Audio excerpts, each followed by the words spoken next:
सम्मानित मुल्क के मालिकों, मैं बौद्ध भिक्षु सुमित रतन आज मैं चर्चा करने आया हूं। एक बहुत बड़ा राजवंश है जिसे भारतीय प्राचीन इतिहास में नंद वंश कहा जाता है। जो लोग इतिहास पढ़े होंगे वो जानते होंगे कि सबसे पहले सम्राट महापद्मनंद ने केंद्रीय प्रणाली से शासन करने की नींव डाली। छोटे छोटे राज्यों को मिलाकर के बड़ा राज्य बनाया और वो पहले चक्रवर्ती सम्राट थे। हालांकि वो कुलीन नहीं थे। इतिहास में कहा जाता है कि वो छोटी जाति के थे, नीच जाति के थे, अर्थात वो नाई समाज के थे। नाई, सैन, सविता, जिसे अलग अलग राज्यों में अलग अलग नाम से पुकारा जाता है, ये शासक जाति है। अखंड भारत को खंड भारत को अखंड करने में इनका बहुत बड़ा योगदान है। महापद्मनंद के बाद उग्रसेन आए, भूतराष्ट्र आए, राष्ट्रपाल आए, इसके बाद कैवर्त आए, अंत में घनानंद आए। ये लगभग 9 राजाओं का शासन है। इन्होंने बुद्ध की संस्कृति को आत्मसात करते हुए इस भारत देश पर शासन किया। आज मैं आह्वान करता हूं नंद वंश के सभी नाई, सैन, सविता, ठाकुर जो अलग अलग नाम से जाने जाते हैं, मैं आप सभी लोगों से आह्वान करता हूं कि कभी आप इस देश के चक्रवर्ती सम्राट थे। इस देश को आपने संभाला और आज आखिर आपको क्या हो गया है कि आप पूरे देश में सामाजिक, राजनीतिक, धार्मिक, आर्थिक व्यवस्था में कहीं दिखाई नहीं देते हो। मैं आह्वान करता हूं, अगर आपने इन महापुरुषों का इतिहास पढ़ लिया और बुद्ध के दर्शन को समझ लिया तो आपका स्वाभिमान जाग जाएगा और आप वर्तमान के परिदृश्य में भी स्थापित हो जाओगे। मुझे पूरा विश्वास है। आप विद्वान थे, साहसी थे, लड़ने वाले थे, बहादुर थे, इसीलिए अल्पजन लोगों ने आपको बहुत छोटा काम दिया, बाल काटने का।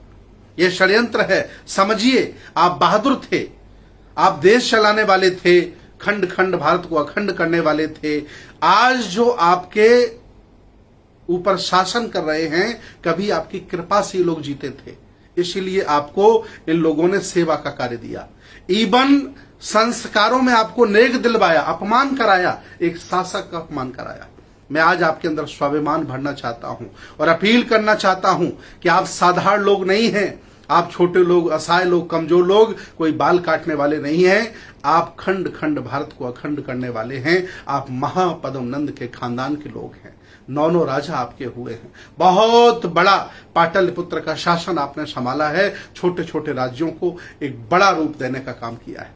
इतना ही नहीं, नाई, सैन, सविता समाज के लोग सुन लो, महापद्मनंद के खानदान के लोग सुन लो। इतना ही नहीं, अरहत उपाली भी आपके खानदान में पैदा हुए हैं। इतना ही नहीं, उन्होंने भगवान बुद्ध के त्रिपिटकों में जो विनय पिटक है, सबसे कठिन है और सबसे सुखदायी है, उस विनय पिटक को भी लिखने का काम किया।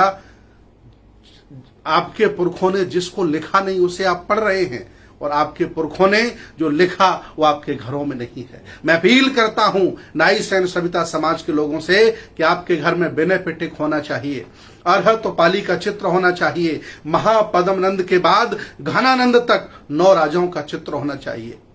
आपको थोड़ा मौका मिला कर्पूरी ठाकुर के माध्यम से, आपने वर्तमान राजनीति में सबसे स्वच्छ, ईमानदार राजनीति करने का जज्बा दिखाया। लोगों की प्रेरणा आप बने। इसलिए मैं अपील करता हूं कि आप जब शासक थे उस समय बुद्ध की संस्कृति के आप वाहक थे, श्रमण परंपरा के आप चलाने वाले थे। और जब से आपने संस्कार बदल लिए हैं, व्यवस्थाएं बदल ली हैं, जब से आप सेवा करने लगे हैं, अल्पजनों ने षड्यंत्र के तहत आपसे बाल कटवा डाले हैं। मैं चाहता हूं कि आप देश को चलाने लायक हैं, आप शासक हैं, आप शासक लोग हैं। जागो और अपने स्वाभिमान को, सम्मान को इकट्ठा करो। और मैं अपील करता हूं, आह्वान करता हूं, एक बार फिर निकल करके आओ। मैं आपको शासक के रूप में देखना चाहता हूं। जब तक आप आगे नहीं आओगे, लोग पीछे आपको धकेलते रहेंगे।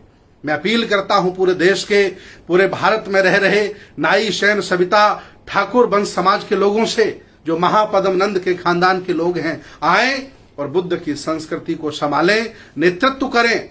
आपने इस भारत का नेतृत्व किया है। आप कोई बाल काटने वाले लोग नहीं हो, आप विद्वान हो। आज भी आप जहां रहते हो वहां अपनी वाक्पटुता से, ज्ञान से लोगों को प्रभावित करते हो। आओ, ये देश आपको पुकार रहा है। आओ, ये भारत की संस्कृति, बुद्ध की संस्कृति, श्रमण परंपरा आपको आह्वान कर रही है। आओ और इसका नेतृत्व करो। बहुत बहुत साधुवाद, बहुत बहुत धन्यवाद। सबकी जय हो।